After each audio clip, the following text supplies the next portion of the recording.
आज तक लोगों को नहीं मालूम कि पूजन करने बैठते हैं तो सबसे पहले क्या करते हैं। पर सबसे पहला काम मंदिर में बिना पंडित के सबसे पहला काम कौन सा होता है? तो सबसे पहला काम होता है भगवान को धन्यवाद देना कि आज भी आपने मुझे इस मंदिर में आपका दीदार कराने के लिए, दर्शन कराने के लिए बोला। अगर पंडित साथ में होगा तो पहले वो मंत्र बोलेगा, स्वस्ति वाचन करेगा। स्वस्ति वाचन करने में उसको अर्थात भगवान के लिए भी प्रसन्नता और आपके लिए भी प्रसन्नता। पर आपके पास कोई ब्राह्मण नहीं, आपको कोई स्तुति नहीं आती, आपको कोई मंत्र नहीं आता, आपको कोई साधना नहीं आती, आपको कोई तप नहीं आता, पर आप इतना तो कर सकते हो कि भगवान के मंदिर में जाकर उनको धन्यवाद दे सकते हो कि तेरी कृपा है जो मुझे चलकर यहां तक बुला लिया, 2 कदम चलाया, यहां तक बुलाया, ये तेरी कृपा है। और बड़ी कृपा करी जो डलिया भर के पूजन का सामान भी लाई, बड़ी कृपा करी जो दूध भरकर भी लाई, बड़ी कृपा करी जो कलश भरकर भी लाई। कितने लोगों का फायदा है कलश भरकर मंदिर ले जाने में? देखिए जरा कितने लोगों का फायदा। हिंदू धर्म में विष्णु पुराण में, पद्म पुराण में लिखा है, सौभाग्यवती नारी जब भरा हुआ पानी का लोटा लेकर कलश लेकर जाती है और उसको देखकर कोई व्यक्ति निकल कर चले जाता है तो जिस काम के लिए जाता है वो काम सफल हो जाता है। मंदिर का ही लोटा,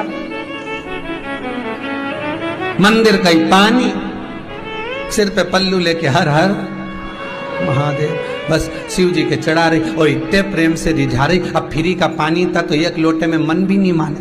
अरे करा तो भगवान के सम्मुख में पहुंचकर अगर आप जल का पात्र भी लेकर जा रहे हो, भरा हुआ लेकर जा रहे हो, तो कितनी प्रसन्नता की बात है।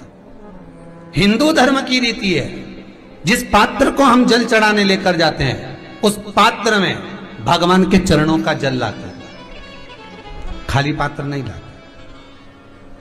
क्या लाते हैं? भगवान के चरणों का जल।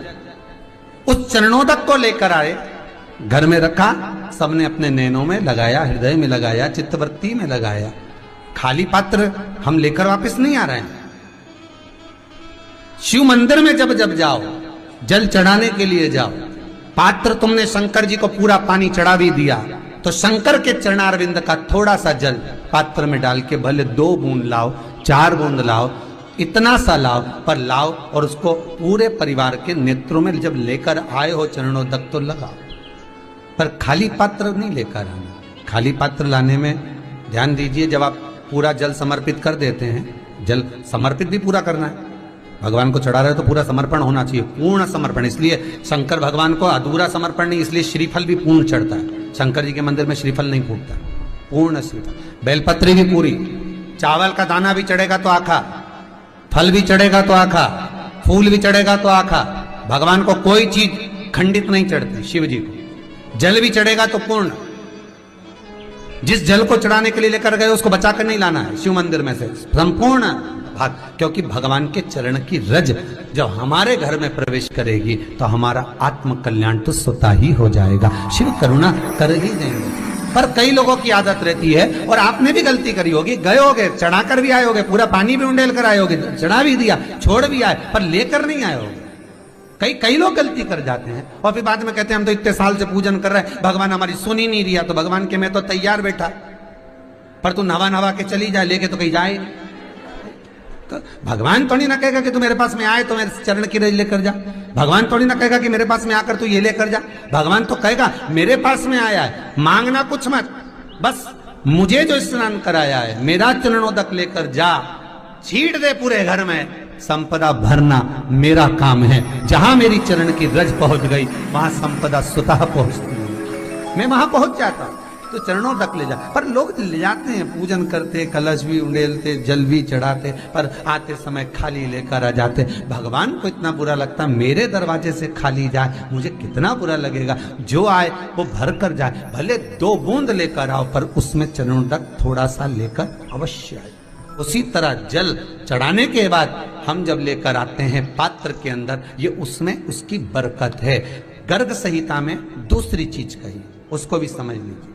गर्ग संहिता में कहा गया, जब आप घर से जल लेकर जाते हो भरकर, तो ये सृष्टि की जितनी नदियां हैं, पृथ्वी पर जितनी नदियां विद्यमान हैं, जितने तालाब, जितने सरोवर, जितने कुंड, जितने विराजमान हैं, उन सारे तीर्थों का जल जब आप घर से लेकर निकलते हो तो वो तीर्थ का संपूर्ण जल आपके कलश में आ जाता है। और जब आप उस जल को शिव पर समर्पित कर देती हो और 2 बूंद चरणादक लेकर जब जाती हो तो शिव महापुराण गर्ग संहिता पद्म पुराण कहती है वो जल साधारण नहीं रहता, वो गंगा जल बनकर तुम्हारे घर को पवित्र करने के लिए पहुंच जाता है। वो पवित्र गंगा जल बन जाए, उसको लेकर प्रवेश कर जाए। हम बार बार कहेंगे भगवान के मंदिर जब भी जाओ ना, चेहरे पर प्रसन्नता होना चाहिए। किसी से मिलने जाओ ना, चेहरे पर अगर प्रसन्नता नहीं और ऐसे ही पहुंच गए ना तो वो श्रेष्ठता नहीं मानी गई। तुम तुम्हारी बहन के घर जाओ, सती मैया जलकर भस्म क्यों हुई? माता सती के भस्म होने का कारण क्या था? सती को पिता पर जितना क्रोध आया उससे ज्यादा क्रोध सती माता को अपनी बहनों पर आया कि मेरी इतनी बहन, ये 60 की 60 बहन मेरे सामने खड़ी रही और मैं आई तो प्रेम से मुस्कुराई तक नहीं। आप किसी के यहाँ जाओ और कोई के यहाँ पहुंचे और जाते से ही आप उस पहुंचे और कहा जी जी राधे राधे, जय श्री कृष्णा, हर हर महादेव, श्री शिवाय नमस्तुभ्यम, ओम नमः शिवाय, आपने बोला और उसके चेहरे पर प्रसन्नता नहीं आया तो ऐसे घर में जाने से कोई फायदा है क्या? और आप किसी के यहाँ जा रहे हो तो आपके चेहरे पर भी प्रसन्नता होना चाहिए, सामने वाले को तो हो, आपके भी चेहरे पर भी। मंदिर में जब जब जाएं, गुरु के दरवाजे पर जब जब जाएं, परमात्मा के चरणारविंद में जब जब जाएं, माता पिता के चरणों में जब जाएं, घर के बुजुर्गों के पास जब जाएं तो तुम्हारे चेहरे पर प्रसन्नता होना चाहिए। भगवान को भी लगे दुख भले है इसको पर चेहरे पर प्रसन्नता है, इसको अब दुख नहीं देना क्योंकि इतना मुस्कुराकर ये मेरे मंदिर में आती है।